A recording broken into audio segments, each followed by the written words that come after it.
সম্মানিত দর্শক এবং শ্রোতাবৃন্দ, আমি ডক্টর আবুল কাশেম মোহাম্মদ মাহবুবুল্লাহ যশোরী আপনাদের সকলকে জানাই আসসালামু আলাইকুম ওয়া রাহমাতুল্লাহ।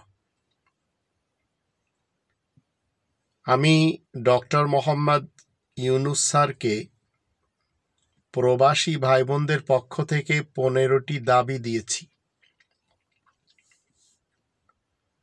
প্রবাসীদের এই 15টি দাবি মেনে নিতে হবে। 1 নম্বর দাবি হলো সংসদে প্রবাসী কোটার আসন থাকতে হবে। 2 নম্বর দাবি হলো বহির্বিশ্বে দূতাবাসগুলোতে তড়িৎ সেবা প্রদান করতে হবে।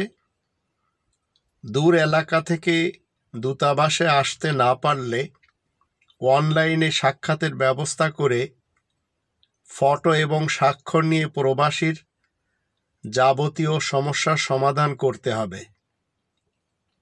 3 নম্বর হলো প্রবাসীর লাশ ফ্রিতে দেশে নিতে হবে শতভাগ। 4 নম্বর হলো এয়ারপোর্টে প্রবাসীদের ভিআইপি সম্মান দিতে হবে শতভাগ। 5 নম্বর হলো বিমানের টিকিটের দাম কমিয়ে আনতে হবে শতভাগ। 6 নম্বর হলো সকল প্রবাসীকে প্রবাসী স্মার্ট কার্ড করে দিতে হবে।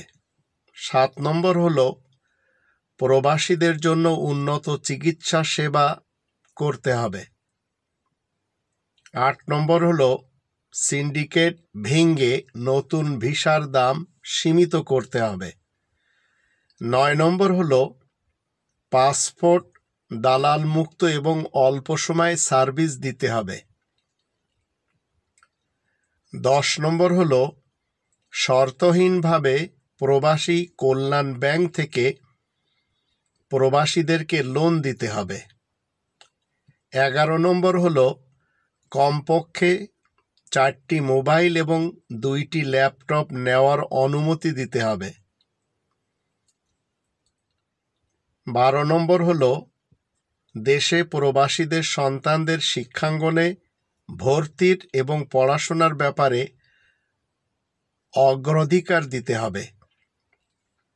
13 নম্বর হলো প্রবাসীর ফ্যামিলির নিরাপত্তা দিতে হবে শতভাগ। 14 নম্বর হলো প্রবাসীদের ভোটের অধিকার শতভাগ নিশ্চিত করতে হবে। আর 15 নম্বর হলো 20 বছর পর অবসরে দেশে প্রত্যাবর্তন করলে তাদের অবসর ভাতা দিতে হবে। আশা করি চলমান সরকার আমাদের এই 15টি দাবি খুশি মনে মেনে নেবেন।